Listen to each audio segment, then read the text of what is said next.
महादेवमेकं स्मरामि स्मरारि महादेवमेकं स्मरामि स्मरारि महेशं सुरेशं सुरारातिनाशं विभुं विश्वनाथं विभूत्यङ्गभूषं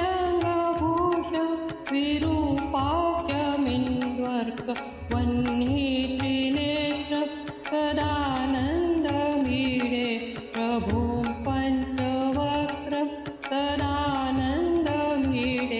प्रभुं पञ्चवक्त्रं गिरीशं गणेशं गगनीलवर्णं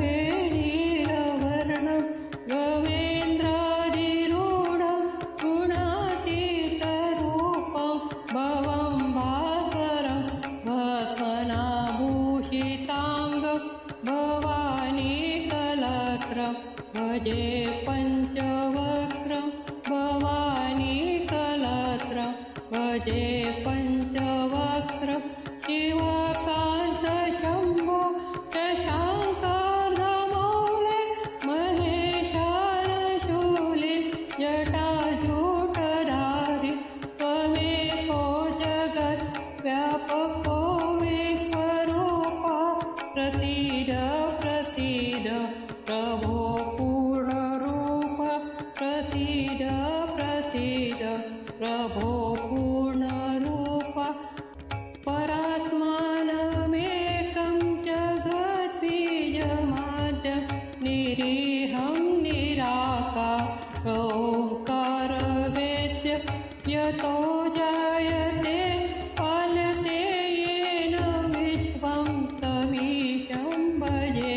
लीयते यत्र विश्वं तमीशं भजे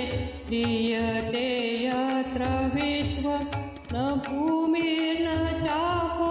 न वह्निर्न वायुः चाकाशमास्ते न तन्द्रा न निद्रा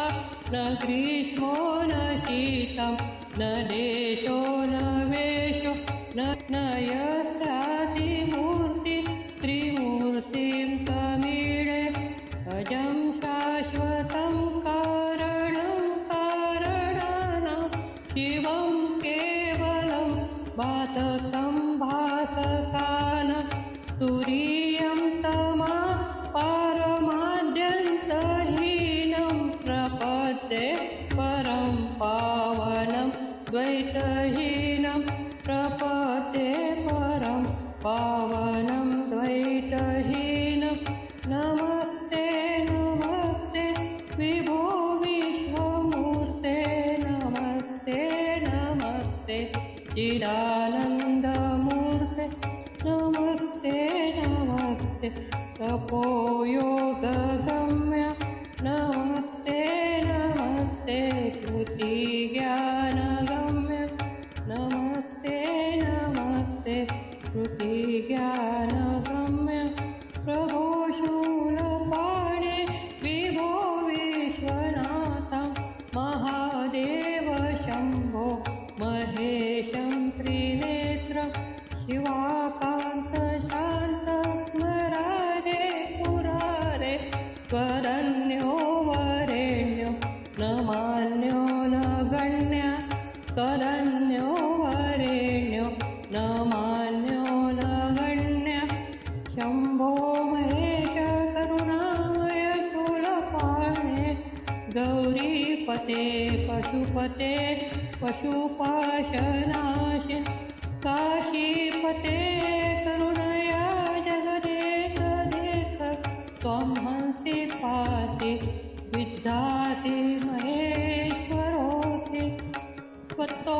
जगद्भवति देव भवस्मरारे त्वयैव तिष्ठति जगन्मृड विश्वनाथं त्वयैव गच्छति लयं जगदे